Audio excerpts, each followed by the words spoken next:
demolition team set off when you see the old demolitions of these old buildings? It looks like one of those scenes of an old building being purposely dynamited and blown up. Anybody who's ever watched a building being demolished on purpose knows that if you're going to do this, you have to get at the under-infrastructure of a building and bring it down. The way the structure is collapsing, this was the result of something that was planned. It's not accidental that the first tower just happened to collapse and then the second tower just happened to collapse in exactly the same way.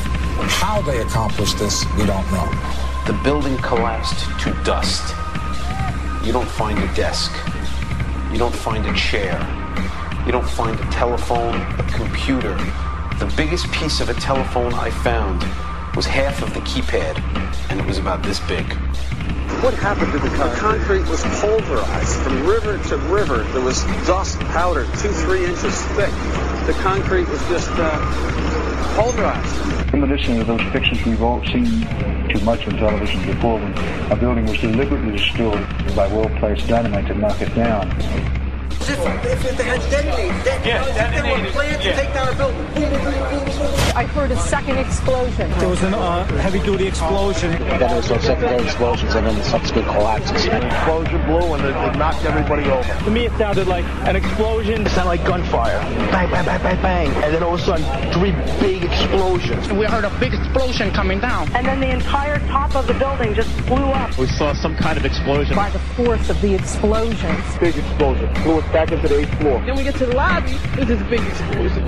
The lobby looked as though a bomb had exploded there. A huge explosion now raining debris. It's been a huge explosion. Huge explosion that we all heard and felt. We just witnessed some kind of follow-up explosion. We heard a very loud blast explosion. A secondary explosion at Tower 1 camp. That is another bomb going off. He thinks that there were actually devices that were planted in the building. Planted in the building.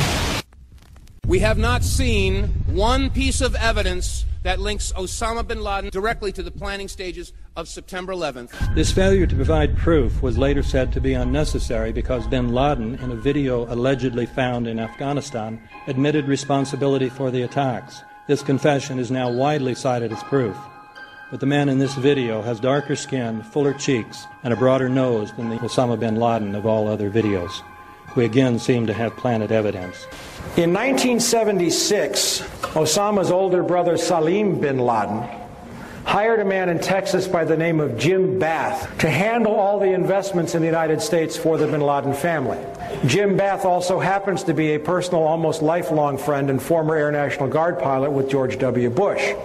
The connections between the Bushes and the bin Ladens become much more clear when George Herbert Walker Bush made trips to Saudi Arabia in 1998 and 2000 to meet with the bin Laden family on behalf of a company called the Carlyle Group.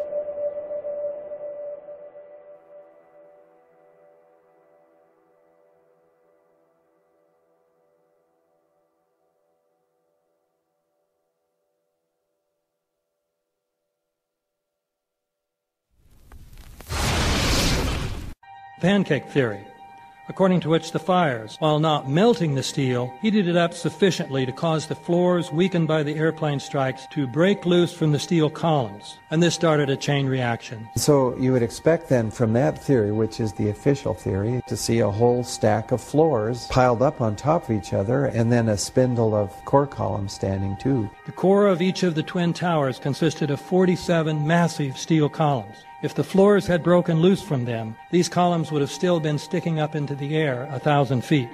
The plane did not cut all those core columns. We designed the buildings to take the impact of the Boeing 707 hitting the building at any location. The building probably could sustain multiple impacts of jetliners. That the plane flew straight into the building. Through him, right. Yeah. So you're saying that the building was actually designed to cope with a hole like that and, right. and still survive? Yeah, it was. If you had dropped, say, a billiard ball from the top of the World Trade Center, 110 floors up there, it would have taken 8 to 10 seconds to hit the ground, encountering no resistance whatsoever. The Twin Towers came down in nearly free-fall speed. 200,000 tons of steel shatters and explodes outwards over 500 feet. This means that floors shattered at an average rate of about 10 floors per second. There is no scenario for a pancake effect of buildings falling that allows them to fall at the rate of free fall. Now what can do that? What can move mass out of the way? Explosives.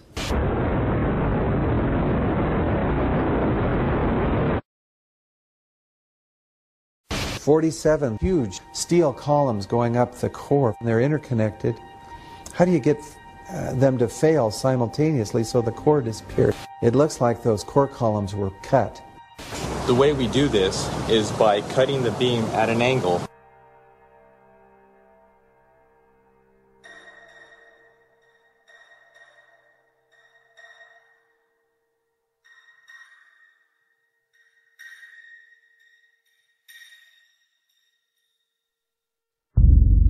I started looking at the molten metal. All three buildings, both towers, in the rubble, in the basement areas, and Building 7, there's these pools of molten metal.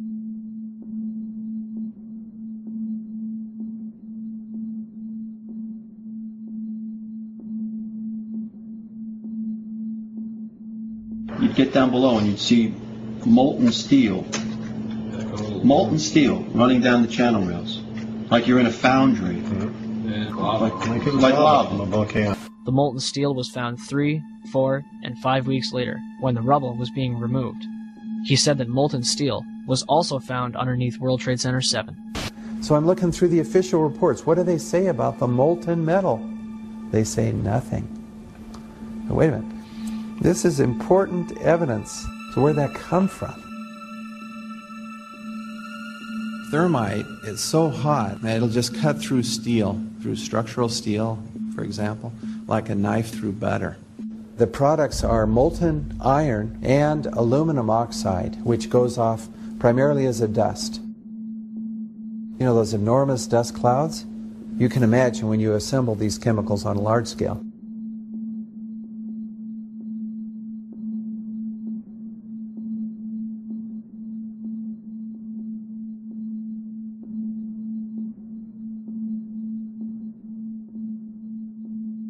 Molten metal pools under both towers after they collapsed, and Building 7. Now, Building 7 wasn't even hit by a jet. Part of the problem is that most people simply don't know much about Building 7 due to the extraordinary secrecy surrounding this collapse. And this was a 47-story skyscraper. This building fell at 5:25. It was not hit by a plane. This building had fires on only 2 or 3 floors. And it was brought down by what we know was a controlled demolition. Demolitions, they look just like that. You know, a kink in the middle, and then that building just comes straight down, almost at free fall speed. They first blow one of the central columns so the building falls in on itself. Building 7 had a classic crimp or wedge. Its central column was blown out first, so it didn't structurally damage buildings just a few feet away from it.